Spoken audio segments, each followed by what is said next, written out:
사도행전 20장 1절부터 12절에 있는 말씀으로 큐티인 제목은 생명이 그에게 있다입니다. 바울이 전한 복음으로 말씀이 흥황하지만 그는 거기에 안주하지 않고 예루살렘과 로마를 방문할 계획까지 세웁니다. 그러나 아데미 신상을 만드는 은장색 데메드리오가 복음 때문에 자신의 생업에 타격을 입자 사람들을 선동하여 바울의 복음 사역을 회방합니다. 이 에베소에 적지 않은 소동이 일어납니다. 에베소 사람들은 데메드리오의 선동에 현혹되어 자신들이 어찌하여 모였는지도 모르는 가운데 크다 에베소 사람의 아데미여라는 구호를 2시간 동안이나 반복하여 외칩니다. 이때 서기장의 지혜로운 개입으로 분기탱천한 에베소인들의 소요가 진정하게 되죠. 오늘은 바울이 마케도냐와 헬라에서도 말씀으로 제자들을 권하고 교회를 든든히 세우는 장면을 볼 수 있습니다. 그는 수리아를 거쳐 예루살렘으로 귀환하려고 하지만 유대인들의 살해 음모로 다시 마케도냐를 거쳐 돌아가기로 작정합니다. 이후에 드로아에서 말씀을 전하던 바울은 졸다가 떨어져 죽은 유두고까지 살립니다. 첫째는 돌아가기로 작정하니입니다. 1절입니다. 소요가 그침에 바울은 제자들을 불러 고난 후에 작별하고 떠나 마케도냐로 가니라. 바울은 2년 3개월간 사역한 에베소 사역을 마친 후에 예루살렘으로 가기 전에 마케도냐와 아가야 지역을 다시 한번 순방합니다. 그는 항구 도시인 드로아에 갔을 것입니다. 항구 도시인 드로아에서 배를 타고 2차 전도 여행처럼 에게를 건너서 마케도냐 지경까지 갔습니다. 그가 복음을 전했던 지역을 한 곳 한 곳 순회한 것이죠. 여러분, 에베소는 지금 터키 지역이잖아요. 그래서 아시아라고 생각하시면 되고 마케도냐는 바로 유럽이라고 보시면 됩니다. 2절입니다. 그 지방으로 다녀가며 여러 말로 제자들에게 권하고 헬라에 이르러. 헬라는 아가야의 수도였던 고린도를 말합니다. 그곳에서 3개월 정도 더 머물게 되죠. 왜 사도 바울이 마케도냐로 갔을까요? 왜 아가야 지방을 거쳐서 예루살렘을 돌아가려고 했을까요? 그는 2차 전도 여행 때 세워진 교회들을 다시 방문하여 제자들을 권하고 교회를 든든히 세우는 사역을 감당합니다. 그가 전도했던 사람들을 권면하기 위해서였죠. 제자들에게 권면하는 것이 사도 바울의 이 순회의 목적입니다. 어떻게 보면 길이 막혀서 가는 것 같지만 이렇게 하나님은 이 바울에게 이러한 일들을 계속하기를 원하셨던 것이죠. 제자들에게 권면하는 것이 이 사도 바울이 얼마나 중요한 사역인지 모릅니다. 우리가 아기를 낳는 것도 중요하지만 낳는 일보다 더 중요한 것이 바로 제대로 키우는 일이잖아요. 아기를 낳는 것으로 부모의 임무가 끝난 것이 아닙니다. 아기를 낳고 키우지 않으면 그 아이는 제대로 성장할 뿐만이 아니라 부모가 없는 고아가 되어버릴 겁니다. 자기 스스로 성장할 때까지 부모는 그를 입히고 먹이고 교육하고 온갖 양육의 수고를 다 해야 합니다. 사도 바울의 전도는 곧 양육입니다. 전도하고 또 양육이 항상 함께 병행했던 것이죠. 자기가 직접 양육하지 못하면 자기가 훈련했던 제자들을 보내서 양육을 시켰던 것이죠. 1차, 2차, 3차 전도 여행을 보면 전도하는 것으로 절대 끝나지 않았습니다. 그가 복음을 심어준 교회, 그리고 심어준 사람, 그리고 심어준 지역에 가서 또 다시 가서 그들이 잘 양육될 수 있도록 권면하고 위로하고 축복하고 가르치는 작업을 계속했던 것이죠. 에베소에서 2년 동안 사역하는 것은 쉬운 일이 아니었습니다. 그래서 그는 그 사역을 마무리하고 빨리 예루살렘으로 돌아가서 유월절을 예루살렘에서 지키고 싶었습니다. 그렇지만 그는 자기가 전도했던 사람들을 잊을 수가 없어서 다시 마케도냐 지방으로 돌아가서 권면하고 위로하고 축복하는 시간을 가졌던 것이죠. 초대교회의 성도들은 예수 믿는 사람이 극소수인 사회에서 살았습니다. 지금처럼 어디를 가도 교회가 있고 많은 사람이 예수를 믿는 그런 사회가 아니었습니다. 그래서 그들은 늘 찬밥 신세였습니다. 그들은 쫓겨다니며 박해를 받고 순환 속에 살았거든요. 그러니까 이 바울 같은 이런 사람이 와서 위로해주고 말씀을 전해주는 것이 얼마나 큰 힘이 되었는지 모릅니다. 그들이 살 수 있도록 도와주고 격려하고 위로하고 권면하는 일들이 정말 필요했습니다. 그래서 사도 바울이 마케도냐 지방으로 간 것입니다. 바울은 돌아다니면서도 중요한 일을 했지만 한 곳에 머무를 때는 더 큰 일을 했습니다. 그가 전도했던 교회들과 성도들을 염려하며 그들을 격려하기 위해서 쓴 편지가 오늘날 우리가 읽고 있는 이 성경이 된 것이잖아요. 어떤 지역을 가서 위로하기로 그들에게 말씀을 전하기로 작정했는데 그 길이 막히면 사도 바울은 편지를 썼습니다. 그리고 그 편지를 제자들의 편에 주어서 그 편지를 읽게 한 것이죠. 1차 전도 여행을 마치고 안디옥에서 갈라디아서를 썼습니다. 2차 전도 여행 때에는 1년 반 동안 고린도에 머물려 데살로니가서를 썼습니다. 그리고 3차 전도 여행 때에는 에베소에서 2년 동안 머물면서 고린도 전서를 썼고 이제 마케도냐를 가서 고린도 후서를 마무리하고자 했던 것입니다. 이 본문에는 넓은 지역에 뿌려진 교회의 씨앗들, 즉 가정과 소그룹 형태의 교회들을 바울이 순회하며 목회하던 초대교회의 모습이 사실적으로 잘 나타나 있죠. 특별히 고린도, 그러니까 헬라라고 하는 곳에 머물면서 고린도 후서와 또 로마의 기독교인들에게 방문 계획을 알리면서 신앙의 기본 교리를 체계적으로 정리한 로마서를 기록한 곳이기도 합니다. 만약에 이 마케도니아 마지막 이 방문을 하지 않았다면 로마서가 이렇게 체계적으로 기록되지 않았을 것입니다. 생각만 해도 아찔하지 않습니까? 바울은 가는 곳마다 복음을 전했지만 그를 대적하는 대적들이 늘 따라다녔습니다. 우리를 반대하고 불편하고 괴롭히는 사람은 늘 우리 가운데 있습니다. 우리가 어디를 가든 그곳에 있을 것입니다. 그러나 그 사람들은 단순히 우리를 괴롭히는 역할만을 한다고 생각하지 마십시오. 왜 저 사람이 내 옆에 있어 나를 이렇게 괴롭히나 하겠지만 우리를 더 성숙하게 만들고 하나님의 일을 더 크게 이루도록 하는 하나의 자극제가 된다는 것도 함께 기억하셔야 합니다. 3절입니다.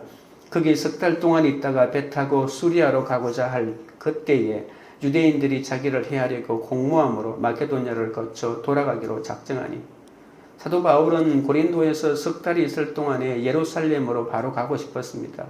거기서 배를 타면 바로 갈 수 있잖아요. 그가 얼마나 피곤하고 지쳤겠습니까? 그래서 그는 수리아에서 안디옥으로 바로 배를 타고 가려 했는데 마침 바울을 헤아리고 유대인 무리가 나타났습니다. 수리아로 바로 가지 못한 것은 배를 타려고 간 항구 도시인 고린도에 바울을 죽이려는 사람들이 진을 치고 있다는 소식을 들었던 것이죠. 그래서 사도 바울은 다른 사람들을 먼저 배로 보내고 자신은 마케도냐, 자신이 내려왔던 그 위쪽으로 다시 올라가서 아주 멀리 힘든 길을 완전히 또다시 돌아가게 되는 거죠. 이렇게까지 해서 사도 바울은 마케도냐 지역으로 가게 하고자 한 것으로 보아서 하나님은 참으로 마케도냐를 얼마나 사랑했는지 알 수 있죠. 우리가 사도행전 16장 6절에서도 바울이 아시아에서 열심히 전도했고 그 전도의 열매가 아름답게 무럭무럭 열리고 있을 그때에 하나님이 아시아 전도길을 막아버리지 않았습니까? 그리고 그날 밤에 마케도냐 사람이 나타나서 우리를 도와달라는 환상을 바울이 보게 됩니다. 사도 바울은 자신의 생각과 계획을 끊고 즉시 이 환상에 순종하죠.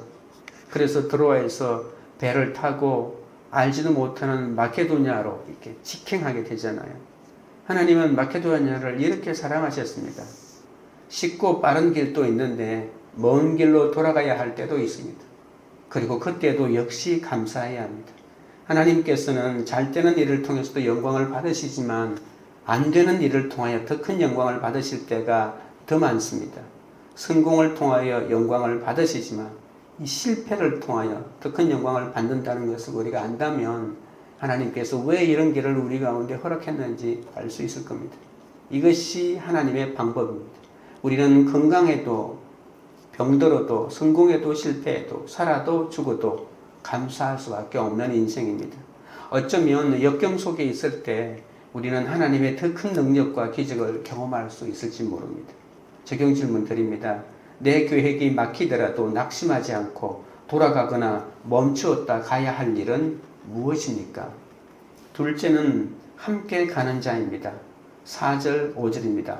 아시아까지 함께 가는 자는 베레아 사람 브로의 아들 소바도와 데살로니가 사람 아리스타고와 세군도와 더베 사람 가이오와 및 디모데와 아시아 사람 두기고와 드로피모라. 그들은 먼저 가서 드로아에서 우리를 기다리더라. 고린도에서 드로아까지의 귀환 여정에 바울과 함께한 사람들의 이름이 소개됩니다. 바울의 예루살렘 방문 여행에 동행이 없었던 것이 아니었죠. 혼자 가는 것이 아니라 동행이 있었다는 겁니다. 상당수의 이방인 기독교인들이 그와 동행했습니다. 이방인 중에서 아시아 출신 사람 중에서 사도 바울이 전도해서 그리스도인이 된 사람들을 뽑아가지고 함께 가고 있다는 것이죠. 이 사람들은 아마도 각 교회로부터 모은 헌금을 예루살렘 교회에 전달할 이방 교회의 대표들이 아니었을까 짐작합니다. 그래서 예루살렘까지 바울과 그 연보를 가지고 함께 동행한 것으로 생각합니다. 디모데와 에라스도는 먼저 마케도니아로 갔다고, 그리고 예루살렘 교회를 위한 구제 헌금을 마련하고 있었습니다. 그리고 다른 이들과 함께 드로아에서 바울을 기다립니다. 이름이 나타나 있는 사람들은 바울보다 앞서 에게를 먼저 건너서 그 에게를 건너서 이 터키 쪽에 있는 그 드로아에 가서 바울을 기다렸던 것이죠. 바울의 영적 아들인 디모데와 또 바울이 옥중에 있을 때 에베소 교회와 골로새 교회의 바울의 서신을 전달한 두기고, 그 외에 소바드, 아리스타고, 세군도, 가이오, 드로피모 등이 나오는데 모두 아름다운 이름입니다. 고린도 교회에서 보낸 대표들은 나타나 있지 않습니다. 아마도 고린도 교회 연보는 바울이 그 교회에 보낸 디도와 다른 두 형제에게 맡겨져 보낼 것이라고 짐작할 수도 있습니다. 그리고 이름이 세부적으로 언급되지 않는 사람은 5절에 보시면 우리를 기다리더라라고 하는 이 우리 속에 아마도 포함되어 있을 가능성도 있거든요. 적용 질문 드립니다. 내 주변에 천국까지 함께 갈 아름다운 이름을 가진 이름은 누구입니까? 혹시 그 이름들 중에 빠져있는 나의 가족이나 친구는 누구입니까? 셋째는 유두고를 살리다입니다. 6절입니다. 우리는 무교절 후에 빌립보에서 배로 떠나 닷새 만에 드로아에 있는 그들에게 가서 이래를 머무니라. 무교절을 그곳에서 지내고 싶지 않았지만 별 수 없이 지내게 되고 다시 빌립보로 돌아와서 배를 타고 닷새 만에 드로아에 가게 됩니다. 바울이 에게해를 처음에 건널 때는 이틀 만에 건넜는데 지금은 닷새 만에 건넜다고 합니다. 바울은 드로아에서 복음을 전한 적은 없지만 이미 이곳에도 성도들이 있을 정도로 복음은 속속 전파되었습니다. 바울은 드로아에서 7일간 머물면서 말씀을 강론합니다. 7절입니다. 그 주간의 첫날에 우리가 떡을 떼려 하여 모였더니 바울이 이튿날 떠나고자 하여 그들에게 강론할새 말을 밤중까지 계속하며, 이 7절은 그냥 단순한 본문 같지만 초대교회 어떻게 모여서 어떻게 예배를 드렸는지 살펴볼 수 있는 굉장히 중요한 본문입니다. 바울을 만난 드로아의 초대교회 성도들은 바울과 함께 예배드리기를 원합니다.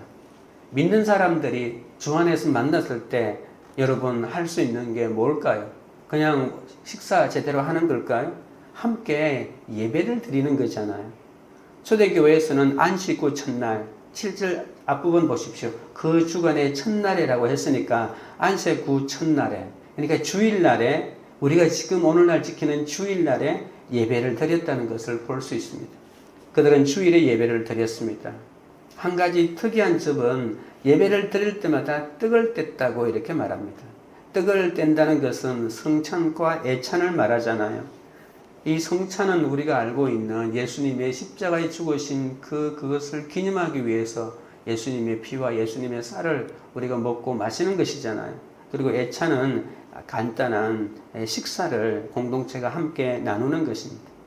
이러한 성찬과 애찬 이 두 가지가 이 교회의 예배를 마치고 난 다음에 항상 일어나는 것이 중요하죠. 그들은 모일 때마다 떡을 뗐습니다. 애찬과 성찬을 나누고 그리스도의 십자가를 생각하고 또한 성도의 교제를 나누면서 그리스도의 증인으로서 세상에 나아갈 힘을 그 공동체 안에서 서로 공급받았던 것이죠. 그 다음에 그들은 뭘 했냐면 말씀을 들었다고 합니다. 여기 보면 밤중에 말씀을 들었다고 하는데 아마도 밤에 모인 것 같습니다. 아니면 낮에 모였는데 그 시간이 길어져서 밤이 되었을지도 모릅니다. 지금은 우리는 거의 대부분 무조건 오전에 모이잖아요. 아마 그때는 교회가 체계적으로 만들어지지 않았기 때문에 우리처럼 오전에 모이자 뭐 그런 것은 아니었던 것 같습니다. 아무튼 그들은 밤늦게까지 모여서 성경 공부도 하고 설교도 들었습니다. 그 당시에는 물론 교회도 없고 교파도 없었기 때문에 어떤 가정집에 모여서 예배를 드리는 가정교회였겠죠. 이것이 바로 초대교회의 원형입니다. 떡을 떼고 성만찬이 있고 말씀이 있고 뜨거운 사랑이 있고 교제가 있는 바로 그것이 교회입니다. 오늘날은 교회가 제도화되고 건물이 생기고 교파가 생기면서 건물과 사람은 많아졌지만 진정한 그리스도의 사랑과 교제와 성찬과 또 보혈과 말씀은 점점 메말라가고 있지 않습니까? 8절 9절입니다. 무리가 모인 윗다락에 등불을 많이 켰는데 유두고라 하는 청년이 창에 걸터 앉아 있다가 깊이 졸더니 바울이 강론하기를 더 오래 하며 졸음을 이기지 못하여 3층에서 떨어지거늘 이렇게 보니 죽었는지라. 지금 바울을 모시고 예배를 드리고 말씀을 나누는 곳은 다락이 있는 3층짜리 가정집이었다고 합니다. 그곳 3층에 유두고라는 청년이 난간에 앉아 있었는데요. 사람이 너무 많이 모여 있으니까 아마 3층으로 가야 했고 그나마 난간에 비집고 앉아 있었을 것입니다. 얼마나 말씀의 열정이 뜨거웠을까요? 사람이 많으니 사람 냄새, 땀 냄새가 그 좁은 공간에 진동을 했을 것이고요. 방 안은 덥고 통풍조차 제대로 되지 않았을 것입니다. 당시에는 아마 시계도 없었기 때문에 얼마만큼 하겠다고 되어 있는지도 모르겠죠. 그냥 말씀을 가르치다 보니 밤중까지 계속 가르친 것일 겁니다. 그러나 이것이 진정한 건강한 교회 모습 아니겠습니까? 교회는 건물이나 사람의 숫자가 중요한 것이 아닙니다. 그리스도의 십자가를 생각하는 이러한 성만찬과 또 말씀으로 인한 열기와 사랑이 교회 안에 진정으로 필요한 것이죠. 교회를 다니면서 공동체가 없이 주일날만 왔다 갔다 하는 사람은 설교만 듣고 예수 믿는다고 착각할 수도 있습니다. 그러나 그리스도의 공동체는 그 이상입니다. 유두고라고 하는 이 사람의 이름의 뜻은 다행이다 라고 하는 뜻이거든요. 이 3층 난간에서 예배를 드리며 말씀을 듣고 있었는데 사람은 많고 공기는 탁한 상태에서 사도 바울의 말씀을 듣던 유두고는 피곤에 못 이겨 돌다가 그만 3층에서 떨어져 죽었습니다. 말씀을 듣는 도중에 일어난 사건이라 사람들이 얼마나 놀랐겠습니까? 유두고는 예배드리는 자세가 나빠서 또는 졸았기 때문에 떨어진 것이 아닙니다. 사도 바울은 그를 나무라지 않는 모습에서 우리가 볼 수 있겠죠. 우리가 이 부분을 설교할 때 늘 빠지지 않는 것이 말씀을 들을 때 졸면 안 된다, 죽는다 이렇게 하는데요. 어쩌면 자연스러운 현상이기도 하고 말씀을 듣다가 졸 수도 있잖아요. 사람은 많고 말씀이 오래 계속되니까 당연히 졸 수 있을 겁니다. 어쩌면 낮에 또 너무 일을 많이 했을지도 모르죠. 10절입니다. 바울이 내려가서 그 위에 엎드려 그 몸을 안고 말하되 떠들지 말라 생명이 그에게 있다고 하고 사람이 떨어져서 죽으니까 바울도 계속 설교할 수 없었습니다. 그래서 바울이 그 사람에게로 뛰어갔습니다. 그런데 재미있게도 사도 바울이 그 청년의 몸을 껴안습니다. 엘리야와 엘리사도 어린아이가 죽었을 때 눈에 눈을 맞추고 코를 맞추고 입을 맞대고 시체를 껴안았지 않습니까? 사도 바울도 그런 방법을 사용합니다. 안수기도를 한 것이 아니라 죽은 사람을 껴안았던 것이죠. 그리고 사람들에게 조용히 하라고 한 후에 한참 있다가 생명이 있다고 합니다. 지금 여기에 하나님의 기적이 일어난 것입니다. 하나님의 능력이 나타난 것이죠. 사람들은 유두고가 살아나자 다시 떡을 떼며 날이 새기까지 철야하면서 은혜를 나누게 된 것이죠. 11절 12절입니다. 올라가 떡을 떼고 오랫동안 곧 날이 새기까지 이야기하고 떠나니라. 사람들이 살아난 청년을 데리고 가서 적지 않게 위로를 받았더라. 너무 좋아서 밤새도록 주님의 은혜를 노래해 본 적이 있습니까? 새벽 동이 틀 때까지 성경 읽고 교제하며 뜨거운 사랑을 나눠보신 적이 있습니까? 사람들은 유두고가 살아나자 큰 위로를 받았습니다. 본문이 재미있죠. 유두고를 위로해 준 것이 아니라 유두고가 살아난 것을 보니까 위로를 받았다고 합니다. 왜 유두고를 보니까 위로를 받았을까요? 죽었다가 살아난 사람을 보니까 하나님이 정말 살아계신구나. 하나님이 말씀 듣는 자, 말씀을 사모하는 자를 살려주시는구나. 이것을 생각하니까 나도 그런 위기에 처하면 살려주지 않겠나. 얼마나 큰 위로가 되었겠습니까? 하나님이 살아계신 것 같습니다. 진짜 살아계신 것 같습니다. 유두고는 가는 곳마다 자신의 삶을 간증했습니다. 여러분은 가는 곳마다 하나님을 보여주고 예수님을 보여주는 간증을 하며 사십니까? 혹시 여러분을 보면서 세상 사람들이 당신 예수 믿는 사람 맞아? 이렇게 말하지는 않습니까? 우리도 유두고와 같이 죽었다가 살아난 흔적이 있어야 합니다. 누구든지 우리를 보면서 예수님을 느끼는, 예수님을 만나는 그런 축복이 있어야 되겠죠. 이로써 드로아 교회를 흔들려는 사탄의 관계가 무너지고 하나님의 능력과 위로로 교회 안에 부활과 영생의 소망이 넘치게 되었는데, 사도 바울의 이러한 방문, 뜻하지 않게 바로 예루살렘으로 갈 수 있었는데도 길이 막혀 육로로 다시 돌아가는 이 길을 통해서 바로 하나님은 이러한 역사를 베풀고 계십니다. 지금 질문 드립니다. 무너진 건강, 가정, 재물, 자녀 등을 보며 그 안에 생명이 있음을 알지 못해 놀라고 떠들고 있는 일은 무엇입니까? 기도드리겠습니다. 하나님 아버지, 사도 바울처럼 내게 주어진 잠깐의 시간도 오직 전도하고 양육하는 데 보내지 못하고 영혼 구원이 아니라 오로지 돈 벌고 내 가족이 잘 되는 것이 인생의 목적이 되니 늘 마음속이 시끄럽고 요란스리 끄면 했사오니 주여 용서하여 주시옵소서. 내 계획이 막히는 일이 있고 뜻대로 되지 않아도 낙심하지 않고 돌아가거나 멈추었다 가야 하더라도 주님이 주신 사명을 절대로 포기하지 않게 하여 주시옵소서. 그리스도께 붙잡힌 바 되게 하여 주시옵소서. 주님의 일을 할 때 아버지 하나님이여 사람의 일을 보지 않게 하시고 주님만을 바라보도록 역사하여 주시옵소서. 복음 전파를 위한 생명은 반드시 하나님이 살려주실 줄 믿고 떨어지고 무너지는 사건에서도 떠들지 않게 하시고 하나님의 역사를 바라보게 하여 주시옵소서. 아버지 하나님, 사도 바울 곁에는 늘 함께하는 아름다운 동역자들이 있습니다. 아버지 하나님, 우리에게도 이러한 아름다운 동역자들을 허락하여 주셔서 외롭지 않고 지치지 않게 하시고 늘 주님과 함께 주신 사명을 감당하게 하여 주시옵소서. 천국까지 함께 가는 자의 명단에 우리 가족의 이름이 올라가도록 주여 구원을 위하여 그들을 섬기는 그 수고를 마다하지 않도록 우리를 붙들어 주시옵소서. 관계 우리들 교회가 함께 예배드리며 함께 떡을 떼며 함께 말씀을 듣는 초대교회 같은 그런 교회가 되도록 역사하여 주시옵소서.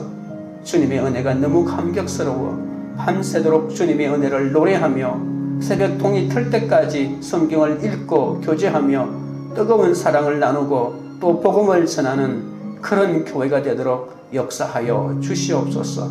예수 그리스도 이름으로 기도드리옵나이다. 아멘.